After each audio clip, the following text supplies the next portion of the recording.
and new AL East champions of the world, the New York Yankees. The New York Yankees? The New York Yankees! Welcome to episode 44. It is your boy, JoezMcfly. Today is September 19th when I am recording this. And guys, the Yankees have just finished finally, the Yankees have come back to dominate the American League East. And let's go. The New York Yankees are now leading. Of course, they won the division. Finally got that out the way. Champagne showers. Love that. We've got news. We've got notes. We've got activations. Positive news. We've got some negative news. We've lost yet another pitcher. This time is not due to injury. Is due to inexcusable actions, but we'll see. We'll talk about more on that, and as the days come along, as more details come along, and of course, we're going to go ahead and, just break all of that down. But we're going to go ahead and break that down. We're running this episode solo. Pinstripe Strong Podcast. Let's do it.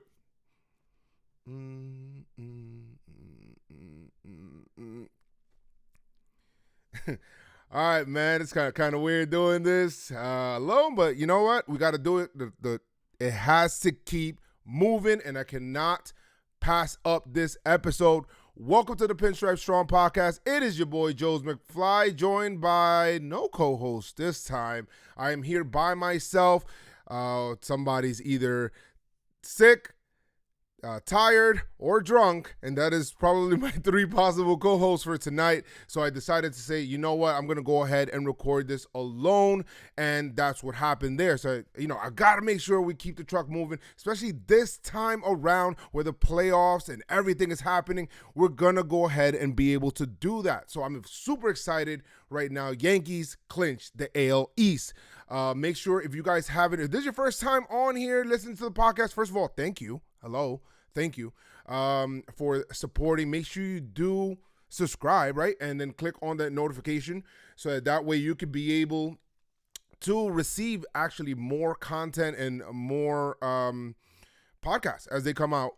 But we're going to go ahead and we're going to have more people in here also. So maybe some guests, some players, and all of that stuff. Probably not toward the playoffs because they start to focus a little bit more. But definitely in the offseason, very excited about the possibilities and things that we're going to be doing. So, yes, guys. So before anything, if you guys want to look for me on social media, make sure you do so at JoezMcfly. I keep it very consistent. Okay? I keep it very consistent across all social media spaces. So it's JoezMcfly, JoezMcfly. Yes, I got that name from me and my boys got that name. All of us kind of named McFly there as we got that name from Marty McFly, Back to the Future, and 1.21 gigawatts. And that's kind of like how I'm feeling right now with energy. Just drank some coffee, and it is late. Got back from the stadium today. Had to get into the building today no matter what. Had to see the team clinch. I have not seen an AL East banner actually since 2012. None of us have. So it's been a while, but I'm glad that we're able to get that up out of the way. But that's just one. That is not the goal. That is just one goal of many coming up here, and this is just a stepping stone to where we need to go. But guys, make sure you guys do leave a 5-star review on this, as it does help. 5-star written review. Right now we're up to 91 reviews, so then that is great. But let's get that number up, man. Maybe me and Chris will do something. I seen John Boy and Jake did something that once they got to 1,000 reviews, this is weird as hell. I don't know what the hell. John Boy said he was going to shave off all of his facial hair, and Jake was actually going to glue it to his face. He was going to glue it to Jake's face, which is crazy. So guys, if you guys don't know, this is, basically brought to you by John Boy Media and all that stuff as we do work together. But let's go ahead and break that down, break down the games and do all of that stuff.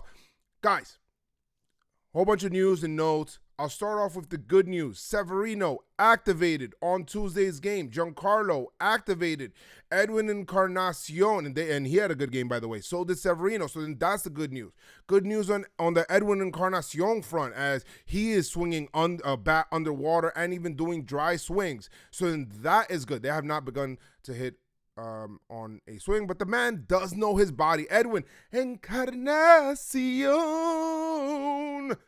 I promise you, this is probably going to be the limit of my singing for this podcast, or it may not be. I don't know. Got to listen the whole way to be able to find out.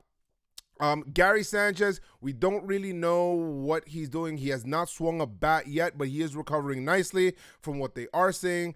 They're saying that it is a possibility that he does get back before the end of the season. And then the Betances news, this is the bad news here. We're getting into the bad news. Betances, this shit sucks because, and I'll explain why. Betances has a partially torn Achilles tendon. Went for a diagnosis. They said, hey, you know what? We just need to rest it, stay in a walking boot. Got a second opinion, said the same exact thing. So it's crazy because, and it's sad. It was really sad for Betances because the man had injury issues the entire year, finally worked his way back. You've seen how happy he was up on the mound in Toronto, thought he had 2 outs, got out of the inning, kind of skipped and hopped off the mound. They're making fun of him on the bench. Apparently, when he skipped and hopped, it freaking partially tore the Achilles tendon. And you know, that's how fragile these things are. That's not only just athletes. That's with anybody. You can walk off the street and you can partially tear your Achilles tendon, or even just fully tear it. So it fucking sucks, and it is unfortunate for Dellin Betances. As you know, he has a newborn. As you know, the man freaking battled. As to me, he's the only killer bee out of the three to be able to make it up here. Basically, against out of all of those three, he was the one that had the least amount of control and all of that stuff, and he was able to rein it together to then become one of the best and most dominant relievers in baseball. And in his free agent year, this shit happens to him. Fuck, man, the baseball gods are some cruel motherfuckers, guys. And I'm sorry for cursing, but I'm going to go ahead. I just need to drive that freaking point home. The last bit of news, and this shit is something that I hate to talk about because it's never, it's like, yo, what the fuck, bro? And Domingo Germán, as we very well know, was in the picture. Guy won 18 games this year and all of that stuff, and was in the picture for the postseason, definitely setting up to come out of the pen or to piggyback with a starter in case they need to go ahead and do that. Guys, none of that shit matters anymore, okay? This is now beyond baseball. This is life. I do commend baseball for their swift action on this shit, but and just to let you know, Domingo Germán was placed on a administrative leave under the domestic abuse policy. This is what they actually said. They said, Yankees, Germán placed on administrative leave. The Office of the Commissioner of Baseball announced today that New York Yankees pitcher Domingo Germán has been placed on the administrative leave under the joint MLB-MLBPA domestic violence policy. Per the policy, the initial period of the administrative leave may last up to 7 days, barring an extension.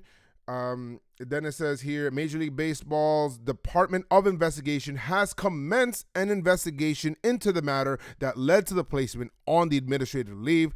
MLB will have no further comment until the investigation is complete. I then took to school. I seen this shit. I'm like, yo, what the fuck? What happened? This is all out of left field. Nobody needs this. This is all kind of what you're thinking. But then my thought on it was, you know what? Before I say anything, let me wait. And I know, guys, listen, domestic abuse is not something to, is not something to be laissez-faire about or anything like that, kind of push aside or even freaking talk about how it impacts on the baseball side, right? This is something that's bigger than life, and you have no idea how many people, women, even men, right, or just different people are victims of domestic abuse, and that shit is Inexcusable. It is fucking-cusable. And if it is found, after MLB does their investigation, and I'm not putting any doubt on anything that anybody says, obviously they had enough to go on to put him on an administrative leave. If they feel, and they found all of the findings and all of their evidence and proofs or whatever it is that they do, and they find that Domingo Germán is freaking guilty of this, then you know what? Get the fuck out of here, bro. You trash, son. That shit is fucking trash. I don't want to fucking deal with it. And we don't need that on the team. Of course, more news starts to come out and then conflicting reports. And I don't even want to talk about it too much because this is not a podcast about that, right? But, he is a player that was on the team and kind of like a big thing on the team. So it's something like that we have to do. I'm sure a lot of people listening to this podcast share this same sentiment. Lindsay Adler said that no police report regarding Domingo Germán per league sources. The incident was reported directly to MLB on Tuesday, and a preliminary investigation was expedited. Germán is not allowed to be around the team while on administrative leave, and that's fucking good. I don't want him anywhere around it. I don't want that energy around the team. I don't want go fucking deal with that shit. On your own, Germán. Like, if you put yourself in that situation, if that does come out to be true, if not, then he's going to be innocent. I'm not a guilty until proven innocent kind of guy, so that's why I always like to wait until all of the facts come out. Bob Klappich then comes out and says, I'm told that the incident involving Domingo Germán and his girlfriend occurred late Monday night, Tuesday morning in a public setting. He allegedly slapped her during an argument. According to MLB source, the incident was witnessed by an MLB official from the commissioner's office. Then Lindsay Adler then after that comes out and says MLB's investigation into Domingo Germán centers on an incident that sources told The Athletic took place at his residence late Monday, early Tuesday. This incident was not witnessed by an official of Major League Baseball, the source said. So this is conflicting reports as we've seen here. We're just going to wait until the dust settles when it does come to this situation, right? But if Domingo Germán did this, and I know, he's Dominican, I'm really buddy and all this stuff, and I love to, I'm very proud of heritage and all of this stuff, and I always say de lo mío personal, but you know what? Bro, if you did this shit, fuck off. Like, seriously. Like, seriously. Like, if you really did this, like, you're a piece of shit. That's all I got to say. And that's all I got to say on that until we get more news on it. But we do have a series to break down, and I don't want to, kind of make it seem like I'm going to desensitize, what happened with Germán or anything like that by talking about baseball. So you guys need to understand that we don't have all of the information yet. And even with Domingo Germán, as far as baseball is concerned, which is the least of my concern now with him, and the Yankees already said, we're going to plan for him not to be there. The MLBPA already had a chance to appeal this, and they did not. So that's kind of telling you, if you read the tea leaves, it's kind of telling you like, yo, maybe there's, where there's a whole bunch of smoke, it looks like there's a lot of fucking fire. So, but let's see what happens there. It's unfortunate. I do feel bad for, his wife or whoever was the abused victim or anything like that. So heart and prayers go out to her. So make sure we do take the time out to kind of think about that. On the baseball side of it, Germán, is it a big blow to the team? Sure. 18-game winner. Anytime you lose that, somebody with that kind of stuff, sure. But if you really think about it here, with the way that this team is, replacing for 28, like Keith McPherson says, just the next man up policy and all of this stuff. No one man is greater than the sum. Okay? So I don't give a shit. I mean, and this team has kind of proved it already throughout the year. One person goes down, another person comes up. It doesn't really matter who it is. He was in AA, in AAA, and frickin' he was signed off of a scrap heap. He comes up, in terms of players, they come up and they end up performing. So to me, no one person, no one loss is greater than the sum, which is the team, the 25-man roster, the 40-man roster, the entire team. And by the way, Michael King actually got the call up. I almost forgot about that. Got the call up. Yankees purchased his contract. Got the call up. Let's see what Mike King looks like. So I'm excited for Mike King. But the Yankees can move on. No problem. Especially if the man did this, then, hey, he deserves whatever highest extent of the suspension that Major League Baseball is going to give him if he did this. You should never put your hands up to a woman, or just keep your fucking hands to yourself, bro. Just walk out. Very simple. I never understood that shit to me, why people even do that. But anyway, Yankees had a series here. And like we said, and this game kind of started with some, it started well. Some good news. Betances news came late in this game, after the game. It was crazy because I was also wondering, why didn't he come into this game? And this was a Talking Yanks event on this day, so it was really cool. Like, we all went there. I met a whole bunch of people. It was awesome. Shout to, just a name. I don't want to name everybody or whatever it is, because then we're gonna sit here just naming names, and other people listening are like, oh, who's that? Except for the person that got named. They're like, oh, he shouted me out. Which in that case, I guess would help out. But anyway, I'm not going to go ahead and do that. It's not really good podcasting. But thank you guys so much. You guys are all awesome. Shout to freaking John Boy and Jake for putting together an awesome event, bro. And I got some free tickets also. Guys, listen, this is the G, right? Got some free tickets from the Yanks. Brought my friends in there. It was me, Jamal, my brother Jeffrey, Dio, and also Josh. So we all went there, my boy Josh. We all went there. We were sitting in like 200 something. And the Talking Yankees event was in 136. So I'm like, oh shit, yo, let's get down there. So we snuck in, bro. We snuck into 136, seeing the amazing game. Freaking Jamal bringing in chopped cheeses into the game. Guys, listen, and I'm going to come out with a video letting people know the little hacks of being a Yankee fan. So look out for that and subscribe to my YouTube channel, JoezMcfly. I'm going to be coming out. It's called Yankee Stadium Hacks. Like, that's the video that I'm kind of working on right now, especially getting ready for the playoffs. Guys, you want to be frugal as possible. But this is so exciting because in this game, the Sevis was coming back. Severino was coming back. I hit up Severino. I messaged him. He didn't answer, of course. But we're friends, right? We're friends, of course. We're best friends. And then he didn't answer. Dude's focus. Sevy's wife, I hit him up. I'm like, yo, make sure you cook him some mangú with some huevo and some fucking some salami and all that shit. Tres golpe. Eso es lo que yo quiero para Severino. Tres golpe. And if you don't know what that is, it's just mashed plátanos with salami, fried cheese, and eggs. And this is like a Dominican power recipe. Like, Dominicans eat that shit, and then they get all sorts of magic powers that makes them mighty and strong and being able to freaking do anything.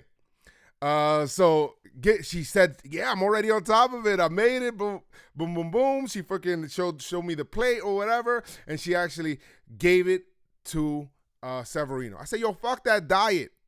He's coming back. Let's go.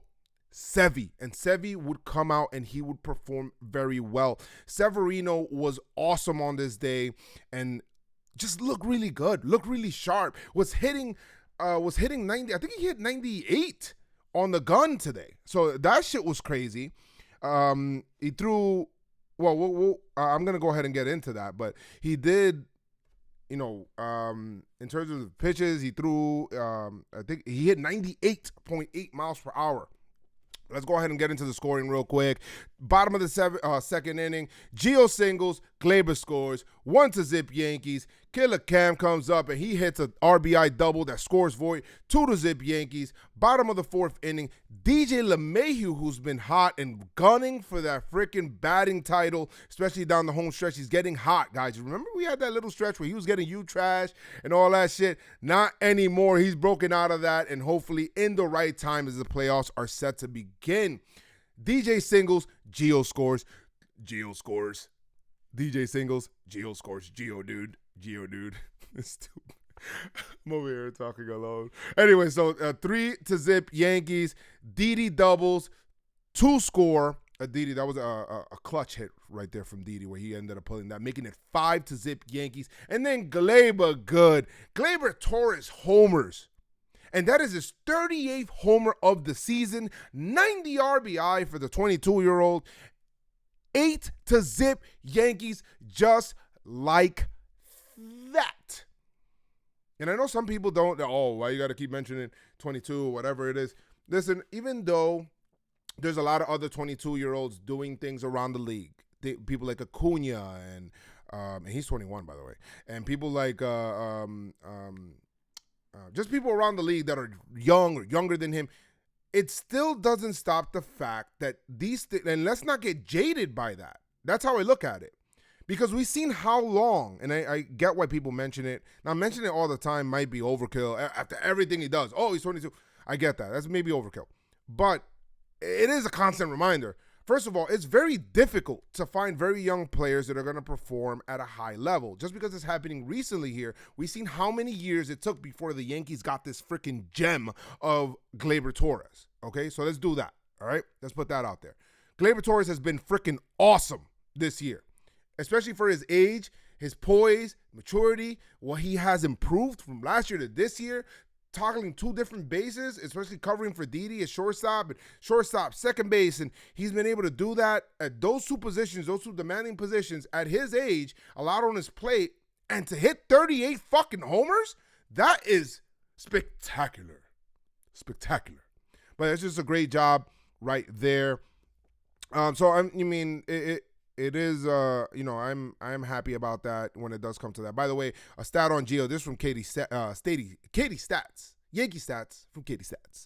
And Gio Urshela has a .351 batting average in 2 strike counts with runners in scoring position. That is the highest in Major League Baseball. That is the 40 plate appearances. And then, by the way, with Gleyber Torres, Yankees All-Star Gleyber Torres hit his 38th home run of the this is from John Paul Morose, hit his 38th homer of the year tonight, the second most in MLB history for a player in his age 22 season or younger.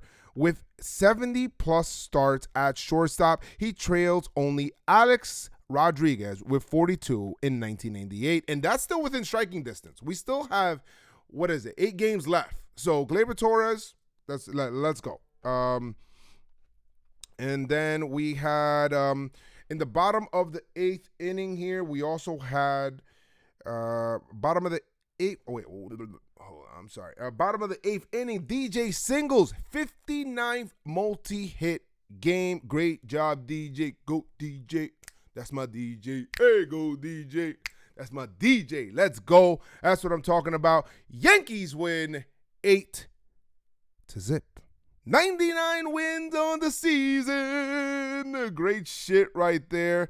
Luis Severino, to me, was it. And it was from Severino to Loaizaga, who pitched great also. Tarpley, Guerin, Chance Adams. We all thought in the stands that Chance Adams was going to give up some runs. He did not. But Luis Severino, 4 innings pitch, 2 hits, 2 walks, 4 Ks, looked awesome. Slider was looking nasty. Fastball hitting 98.8 miles per hour, looking really good. Great job out of Severino. I mean, some stars of this game, of course. Gleyber Torres hit his home run, like I said. DJ Maben, what am I saying? Maben had 2 hits. Urshela had 2 hits. Gleyber had 2 hits. And LeMahieu had 2 hits. All is great in Yankee land. Great shit right there. The only thing about this game, like I said, the best thing about this game, 99 wins. We're trying to get to 100. Let's go ahead and do that. Magic number down to 1 because the Rays had lost also on that night. Game 2, CC Sabathia and the opener, as an opener, I guess, versus Peters. And listen, this is CC Sabathia's potentially, right? Probably his final start at Yankee Stadium.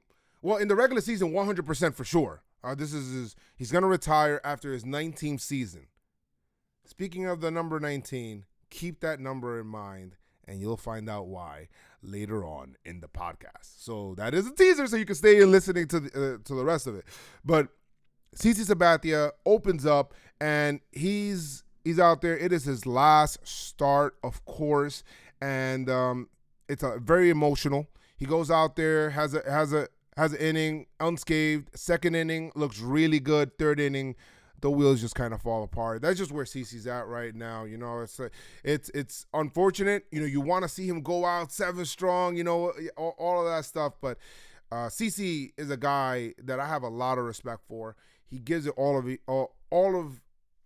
gives it his all the time. And even in 2009, I'll never forget what he did for us. 2009, 3 days rest every single freaking outing throughout the playoffs. We don't get that ring without CC Sabathia, who also won the ALCS MVP. Do not forget that. And for him to wrestle that shit away from Alexander Emmanuel Rodriguez, who had a postseason to remember, he must have, as you probably well know. All right, so that was a great job out of CC, man. I'll never forget what he did there. He's just been a rock, and he went through his alcohol problems publicly, right? Because a lot of people deal with these demons privately, but he dealt with that publicly, guys, and he was putting his family and all of that stuff first, and just stopping alcohol, and then losing weight, and then realizing, oh shit, I cannot pitch at this weight, bro, and then gaining weight to say, okay, I can only pitch at this weight.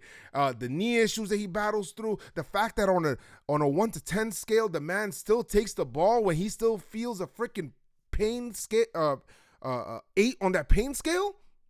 You gotta respect CC. All right.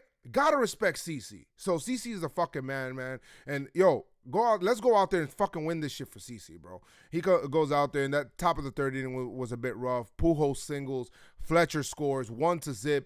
Anaheim or Los Angeles, I don't know what the hell they want to name themselves. They keep changing their name every freaking year. Herman, whatever, then replaces CC Sabathia. People were thinking, well, now looking back, did the Yankees know that Herman was under this or whatever and still pitched him? Because I know Chris was asking that. Me and Chris still talk or whatever it is. And I'm going to find a way to get him on this podcast, even if it is him laying down on the phone or whatever it is. I'll figure it out.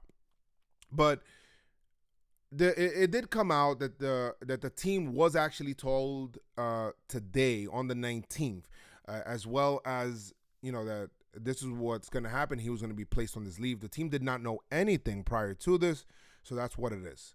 So Herman did come out, pitch. He pitched pretty well, I guess. Pretty awkward to talk about because of him. But CC Sabathia's line, 2 2/3, 5 hits, 2 runs, 2 earned, 2 walks, 4 strikeouts. Don't like the walks. He lost the plate late, man, especially in that inning. The one interesting thing, though, that Boone did come out the next day and said, we're going to try some new things out with CC. We're going to bring him in out of the pen. First, we're going to bring him in with a clean inning, so it gives him time to kind of get ready. And then he says we're going to bring him in the, after that, in other situations, we're going to bring him in the middle of innings to get out a tough lefty, to get out, whatever it is, trying to get CC onto this to see how he acclimates to that role. And CC says, hey, I'm willing to do whatever it is. I'm on my 19th season, B, because I'm trying to win my ring. I'm trying to win a second ring here. Let's go. CC's trying to get this done, so he doesn't give a shit what he needs to do. He'll go out there and he'll do it. So that's great there to see. So we'll see what happens with that.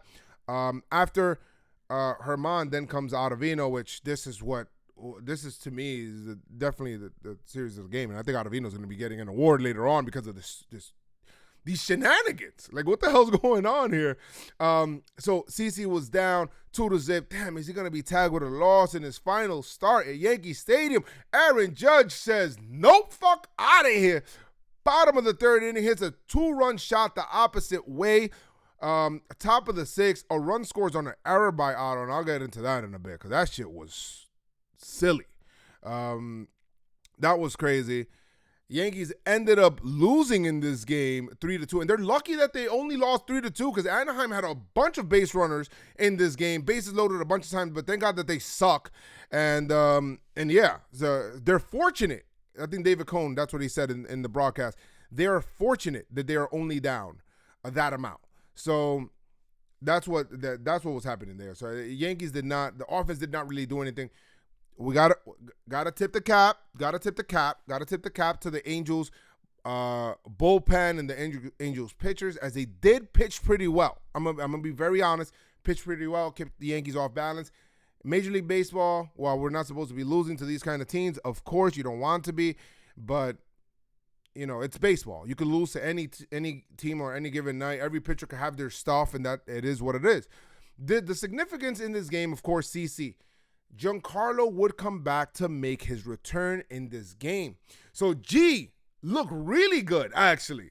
He was moving around really well, had 2 really good throws in left field, even threw out, to me, he had a really good throw home to try to cut off Fletcher, David Fletcher, I believe, trying to score, and Higgy dropped it or whatever it is. But if he would have caught him, he would have been out. He was dead to rights, bro. He caught him right there. He looked really good, moved around really well. Boone was pretty impressed. At first, he was only going to give him 2 at-bats, but then because of how well it looked like he responded and how well he looked like he was seeing the pitches, Boone was like, hey, go out there another one. Let's see another at-bat. Let's see you seeing more pitches. So he went out there, and when he scolded 2 balls, one of them, his first at-bat, hit for a double, so he smacked that shit. All of the freaking Giancarlo haters could just eat a dick, bro. That's all I'm going to say, because you're like, what are you doing? It's almost like you're doing this to the detriment of the team, almost. That's what it feels like. Like, you're just willing to just shit on the dude just so that you can be right. Like, don't you want this guy to fucking dominate? Like, people who used to do that shit against A-Rod, that shit was the most annoying shit to me. You don't boo dudes in the laundry. That's just what it is. That's just what it fucking is. He's coming back, and in the next day, he struck out, I think, a second time, and people were booing him. Like, yo, what the fuck? Like, you're such a piece of shit, man. I don't know. People like that just I can't understand them. Hit a second ball hard. Actually hit it harder than when he hit the double. This is what baseball is, because baseball. But then it ends up being an out. I think it was a ground ball to the shortstop. Ended up being an out there. And then he ended up striking out last at bat. But nonetheless, he's come back, and he looks really good. So I like that. Good shit there. So I'm excited for Giancarlo. They're going to see more at-bats. They're going to ease him in. He came in the next day, played DH. That is what it is. Let's talk about Ottavino, okay? Because this was crazy. I didn't really understand what the hell was going on with him. Like, this is the inning for him. Ottavino started off the inning, comes in, allows a double to Hermosillo. Or Hermosillo. Well, yeah, it's 2 outs. Michael Hermosillo hits a double. So already a leadoff double just like that. Matt Thanos, or Thasis, or whatever you want to call him. Matt Thanos. Well, he basically Thanos him. But he hits a single on a sharp ground ball to DJ LeMahieu that was deflected by Luke Voigt. Okay, we're gonna go ahead and just talk about this real quick. Granted, it's not what you want with Ottavino and what he did and all of that shit. Granted, I understand that. I get it. Luke Voigt has got to fucking maybe feel the position a little better there in those situations. Got to make some quick decisions. He did not. It was deflected off of him, and then it goes to second base, but he doesn't get back in time. So it was pretty crazy. I guess it's a play. It's in between. You don't want to throw it to the pitcher there, so you just eat it. So at that point in time, it's like it is what it is. But if he would have fielded that cleanly, of course, then you have an out, probably at first base. So, hey, so the other thing is that in that inning, we also had. Let me see here. Let me go ahead and I'm trying to bring up the inning here for you guys. Fletcher then singles on another ground ball to Luke Voigt. So then, by the way, and we had runners on first and second after that single by Voigt. So then another ground ball goes to Voigt, and he gets deked, kind of like by the third base runner. And he's like, he was looking like he was trying to break it down the line. And then Voigt, already before anything, made the decision to throw home without seeing the runner go there. However, once he did that, he needed to make another quick decision to either try to tag out the runner or get the runner out at first. He was almost stuck in no man's land with the way that he attacked the ball. I guess in this case, from what they were talking about in the broadcast, get the ball, look the runner back, and then try to tag the guy out. So now you got bases loaded. So you got runners on first, and then Ottavino's like, yo, what the fuck is going on? I seem to have issues at first base every time I pitch. Gets Alderton Simmons to fly out to Gardner. The runner doesn't advance because Gardner has a really good throw home to kind of stop it. And then Pujols, fielder's choice. He reaches on a fielder's choice. Adam Ottavino, because the ball gets right back to Ottavino. I'm thinking, oh, shit, man, that's the break that we needed. Ball back to Ottavino. Home to first. Let's go. This guy Pujols is slow as shit, bro. We got this double play. It's easy. No. Because it looks like Ottavino gets it, and it's like he panics. I don't know what the hell happens. Dude, he says the dude was running fast or whatever it is. I get it, I guess. But he gets it, and I guess he takes off his glove and throws it with his left hand or morphs into 50 Cent because he then freaking throws that shit like somebody's, I don't even want to say like somebody's sister because I feel like I feel like girls could definitely make much better throws than that. For sure. Like, I know some girls, like, I went to Dominican Republic, and I seen some girls, like, throwing some cheese, bro. So, I'm not even going to say that, okay? But the dude went out there and basically, like, threw it with his left hand and threw it like 50 Cent and missed Higgy by 5 feet left, 5 feet up. It was like, yo, what the fuck was that? I could not believe for the life of me what the hell that was. Run scores. Hey, big surprise. That is the difference in the fucking game. Clean it up. Tighten that shit up, bro. Like, the defense was very, very, very shaky in that inning. Okay, so that's not good. Hopefully this shit doesn't rear its ugly head in the playoffs. Canely comes in and was just fucking nasty and just shuts down that inning. Nonetheless, Yankees end up losing that game. They end up getting in the bottom of the ninth inning. They end up smoking. Luke Voit ends up, who can't buy a hit right now, by the way. He's hitting everything hard, like right at people. So that means he's about to break out of it. Babip. Hey, Babip gods. Fuck you. Via Voit. So the other thing is that he hits in the bottom of the ninth inning, he hits a scolding ground ball that only Alderton Simmons gets, and he's been kind of injured this year, and he's had an off year this year, of course, but Alderton Simmons gets that and then guns him out at first. He gets so frustrated. He just takes off his helmet. He's like, what do I have to do? Like, what the hell do I have to do here to get a fucking hit? I don't get it. So then that's Luke Voit there. The story of Luke Voit and what's going on. Gardner then singles up the middle in the ninth inning. You're thinking, oh shit, let's go. 27 outs. Y'all know me. I'm like super hype. And then the game ends as nothing happens there. I'm thinking Gio Urshela was going to do something. He doesn't. Game over. Yankees lose 3-2. And this would be significant because the Astros would win and they would take sole possession of home field advantage. So right now the Yankees are trailing the Astros by 1 game for home field advantage, which is significant. But not to the point that you're going to freaking drive your players into the ground, but it is significant. So after the game, that's when, the team, after the game, and then this was interesting, the team waited till 1 a.m. to try to get the result because they lost of the Dodgers-Rays game. The Rays won. They stayed there till then. My thought on it, and some people were like, oh, man, you don't want to back in. You're going to freaking get in and celebrate with a loss. Oh, man, did you guys see whatever when the Red Sox did it? At the end of the day, when the Red Sox did it and the Yankees walked off on them on a March Teixeira's grand slam, the Red Sox still won the division. You don't back into a division title. That doesn't happen. How do you back into 100 wins? That doesn't happen.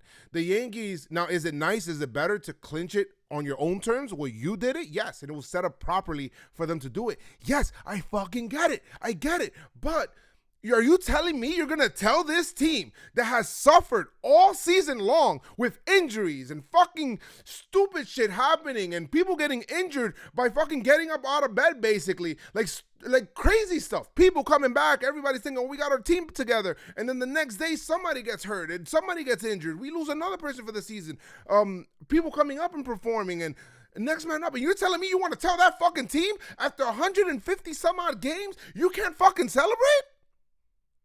Come on. Like, where they do that at?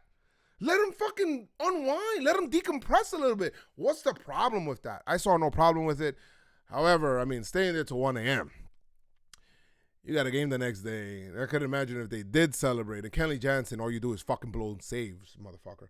It's kind of a weird situation because you want to keep home field advantage over the Dodgers, but again, you wanted the Rays to lose and all that stuff. Now we don't have to worry about the Rays losing. Now we can only want the Dodgers and Astros to lose. We don't have to worry about, if you want to play spoiler with the Rays and kind of keep them out, sure. I would say, in terms of matchup possibilities, the Yankees are more comfortable facing the Rays than some of the other people, but that's just me. But in terms of them staying there till 1 a.m., maybe not. I get it. I get both sides of the argument, right? But that's just my sentiment on, just celebrating and stuff like that. It is what it is. It's a 162-game season. It's a fucking grind. Come on, give me a break. Game 3, Tanaka versus Heaney, and the Yankees were pissed that they did not do it the night before. They stood up to 1 a.m. They're like, let's get it fucking done today. And the guy spearheading that, by the way, is Brett Gardner, because he's like, yo, that's it. I'm sick and tired of this shit. So Andrew Heaney, night off for Glaber, by the way, and night off for Judge. Judge actually jammed his shoulder in the day before because he dove for a ball. Maybe we shouldn't be diving for balls like right now. Like, just relax, right? Just play the games or whatever it is. It's kind of hard to tell a player, don't play 100% all out. But he didn't do it. By the way, I almost forgot to mention, Game 2, Sabathia to Herman to Ottavino to Canely to Green to Britton to Sessa.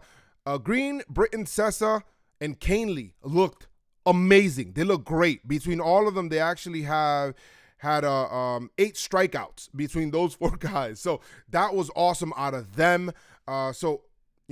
Keep that momentum going. Looks like Canely got his fucking changeup back. That's what I'm talking about. Go ahead, Canely. Do it, you fucking psycho motherfucker. Let's go. That's what I'm talking about. Tanaka came out here. It's a fucking Thursday. He's like, you know what? I apologize to you guys for my last start. I apologize to you guys for my behavior. And he shows that in the way that he does react in this game, in the way that he shuts down the fucking Angels. And I'll get into his line, definitely. But great shit out of Tanaka. Scoring-wise, bottom of the second inning, DJ homers, a 3-run jack for DJ LeMahieu, who is, there is not enough superlatives for this guy. This guy has changed the complexion of the Yankees lineup. He has been fucking awesome. He has hit more home runs in Yankee Stadium with the Yankees, home, road, whatever it is, than what he did with the Rockies. So I don't even want to hear Coors. He hasn't played one game in Coors Field. We faced the Rockies this year, but did not face one in Coors Field. Did not play one game in Coors Field this year. Top of the 4th inning, Calhoun. Cole with a K, guys. Cole with a K. Homers to make it 3-1, obligatory Tanaka homer, whatever it is. Bottom of the 4th inning, Gardy homers to then make it 4-1. His 26th of the season. That is Brett Gardner, guys. That angry motherfucker is that ball-headed, beautiful fuck. I love him. Great shit. Gardner, bottom of the 5th inning. Gardy then doubles in 2 more to then make it 6-1. He's like, we're clinching tonight.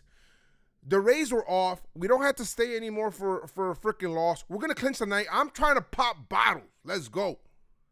69th RBI of the season for Gardner. Previous season high is 66 in 2015. It was probably his other really good season. But, 69 RBIs for Gardner. 26 jacks for Gardner. Good shit. Bottom of the 8th inning. Maben homers making it 7-1. Killer Cam. Good shit. Clint Frazier signing. Or like I like to call him, Clint Weasley. From Ron Weasley, Clint Weasley, or Ron Frazier, whatever. So he homers, 2-run homer, making it 9-1. Yankees are like, I'm trying to celebrate. I'm trying to pop bottles. Let's go. Let's do this shit. Yankees win and clinch the division 9-1. Why are those numbers significant? We'll go over that definitely because that number was continuously just being reticent this year. And if you believe in signs, then you have to believe in that. DJ LeMahieu, 3-run homer, 329 batting average, 895 OPS. Great shit out of him. Giancarlo had an 0-for-3 day. Some people were booing him. Had 2 Ks. Come on, give me a fucking break. were they booing him or looing for Luke Voigt coming up next? I don't know. Well, let's give them the benefit of the doubt. Hopefully that they were just looing. But we all know that we can't even give certain haters a benefit of the doubt. Didi had a 2-hit game. Gardner had a 2-hit game. He went 2 for 3 with 3 RBIs in this game and 3 runs scored. Great shit out of Gardner, man. I love Gardner. 254, 838 OPS for Gardner. Great shit. And of course, Clint, baby, let's go. Head on fire. That's just what it is, man. And he hits. He ends up getting going 1 for 4 with 2 RBIs with that homer. Romine also chips in with a hit. So Yankees chip in and they end up winning this game. Hit 4 homers in the process. LeMahieu, Gardner, Mabin, and of course Clint Frazier to be able to do it. Tanaka was spectacular on this night. 7 innings pitched, 4 hits, 1 run. It was earned, the obligatory homer. It's okay. 6 Ks. Gearing comes in, zeros. Chapman comes in, and I spoke to Chapman before the game. I'm like, yo, bro, like, you remember where the shit is? It's like, yo, what the hell? You haven't pitched in a long time? He's like, nah, yo, without a doubt, I don't care anything. I have to pitch tonight.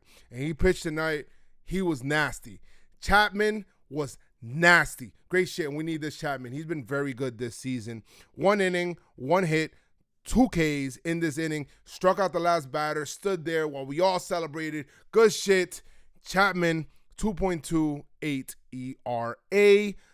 Great shit there this season. Yankees clinch the division. Yankees have won 22 straight home games. I'm sorry. Let me rephrase that because I said it incorrectly. Yankees have won 22 home series. They currently have a streak on that. They have a 22 straight home game, basically a home series streak. So they've won 22 straight home series. All right, there we go. I worded it properly. I'm over here freaking confusing myself. 22 home straight series right now, dating back to the series back in Boston. That is in April 16th and 17th. The Yankees have not lost a series at home since April. How fucking insane is that? This is their 21st 100-win season. That is the most by any other team. And I'll go with you know what, before anything, let me go ahead and just talk about this here. The number 19 was very, like, it kept coming up, like, very reticent, right? And Allison Case put up somebody's tweet where he says the Yankees have clinched at 9:19 p.m. on 9/19 of 2019, and 9 plus 19, which is, I guess that's what they're putting. 9 plus 19 equals 28, which is 28 chips or whatever it is. I said this is their 19th, and then I retweeted that with my own comment. This is their 19th division title. Tanaka was the winning pitcher. He's number 19. The score was 1 Angels, 9 Yankees, and Tanaka's record is now 11-8, which makes 19. And this is also CeCe's 19th season, day before, by the way. 19th season. So it's like a lot of like, what the hell, 19? So is this Team of Destiny? I don't know, but I'm going with that shit. All right, so we're going to go ahead and go with that shit for damn sure. But for now, what we're going to do is that we're going to talk about we're going to go ahead and give away these series awards. So it's time for the Pinstripe Strong Performer of the Series. The Pinstripe Strong Performer of the Series. Yeah.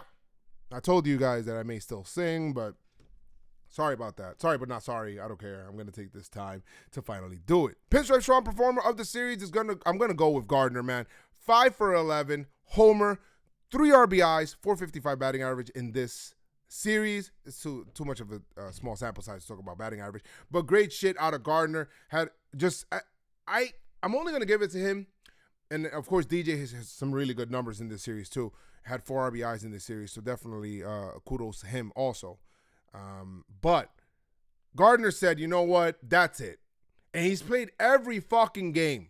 Gardner has the fourth outfielder that was going to be brought in as whatever it is to kind of spell other guys is playing every single day, has not had a day off in like the last like 5 games or something like that. Boone went to him today and said, hey, we're going to give you a rest. He said, nah, fuck this shit. Let's get this over with. Give me a rest tomorrow. I'm going to go ahead and fucking win this game today. I'm sure that's what he told fucking Boone. And he did that. Went ahead and did that. And he won. So, Gardner, you get the Pinstripe Strong Performer of the Series. Yeah.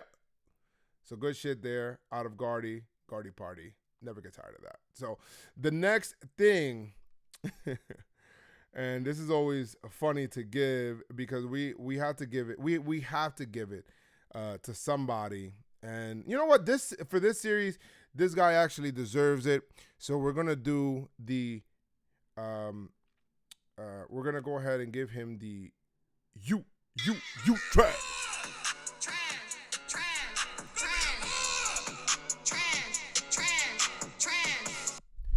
You trash, son.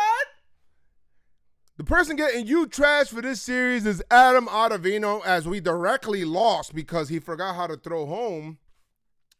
He short-armed it. I don't know what the hell he did. I think he thought maybe Higgy was a guy in the stands. I don't know. I'm not sure what the hell happened there. When you give us, and of course there were the bad defensive innings, but he did not help himself in that inning. So Ottavino, you trash, son. Plus with Ottavino, and this is pretty interesting. This was actually from Katie Sharp. Ottavino has games, in terms of games allowing 1 run or more this season. In his first 66 games, he allowed 7. In his last 4 games, he allowed 4. Maybe it's just a rough patch or whatever it is, and he just writes himself out. So hopefully that does happen. Katie Stats also said Adam Ottavino has allowed at least 1 run in 4 straight appearances, his longest streak since a 5-game streak in 2013. So tighten that shit up, like Boone says. So let's go ahead and do that. And yeah, guys, that's it, man. Nobody else to choose here because it's only me. But guys, make sure you guys tune in for the next episode. If you guys haven't already, make sure you guys follow me at JoezMcfly. Leave a 5-star review if you guys are happy with the podcast and want to see it grow. 5-star review, as it does help. And also make sure that on the next episode you pay attention, as we're going to come out. We're going to do playoff rosters. I'm going to give you guys a Chris update because Chris has still been recovering here. And I'm going to try to see if I could get him on recording. I'm trying out this new method of us recording the podcast just so that he can be able to be on it. Because right now with his hip, he literally cannot do anything but just like lay down. Like that shit is crazy. And he has to keep the hip elevated. Or I don't want to give too much personal shit, but that's basically what's going on with Chris. And guys, we got a voicemail now, so make sure you guys go on there. I have the link. I'm gonna place the link in the description where you guys could actually go right onto Anchor into a link and leave a voicemail for us to play on the podcast. And we're gonna go ahead and do that. And just so that you know, we actually have one person in here that left a voicemail, and his name is Gabriel Cruz. So let's go ahead and shout out to Gabriel for being the first, brother. Let's see what he says. All right. We the champs, baby. We the champs. Airways champs 2019. Let's go Yankees, man. Let's go all the way. Only one step to the World Series. Let's go. Good shit, Gabriel Cruz. Thank you so much for joining the Pinstripe Strong Podcast. Let's go. For leaving the voicemail. So again, if you guys want to leave a voicemail, make sure you guys do that. Link in the description below for the podcast. Make sure you do that. If not, then you can go on my my Twitter or just ask me for it, and I'll go ahead and do that there. Also on the next one, we're going to go ahead and for playoff scheduling for the podcast, after every single game, we're going to have a fucking podcast. So tune in. Make sure you guys do subscribe for that and be ready for that, because playoffs is a different fucking beast, guys. I'm going to go ahead and give you my rapid reaction as soon as it is, whether I go to the game or I'm here. And for YouTube, I'm going to have in terms of my YouTube channel, I'm going to go ahead and rearrange my basement so that we could be able to stream the games. Whenever I don't go to the game, I'm going to go ahead and stream that shit, and we're going to go ahead and watch that. So look out for playoff scheduling, as I'm going to the away games. I'm definitely going to be streaming. Every single away game is going to be streamed on my YouTube channel. So tune in for that. Reactions and all of that shit with everybody. We're going to be reacting together and going through that together. And also, for reactions, I'm going to have reaction videos to every single game that I go to and the games that are away. I'm going to cut them up in terms of the stream and put them up also. So make sure all of your Yankee playoff content, let's go ahead and win number 28. Let's fucking go Yankees. But like I always say, this is for me and Chris, who's not here right now, but I am basically doubling the work for him. Let's go, brother. Get better. Like I always say, make sure you guys keep your pinstripes on and stay pinstripe strong. And let's go Yankees, all right? Tell them, Noah.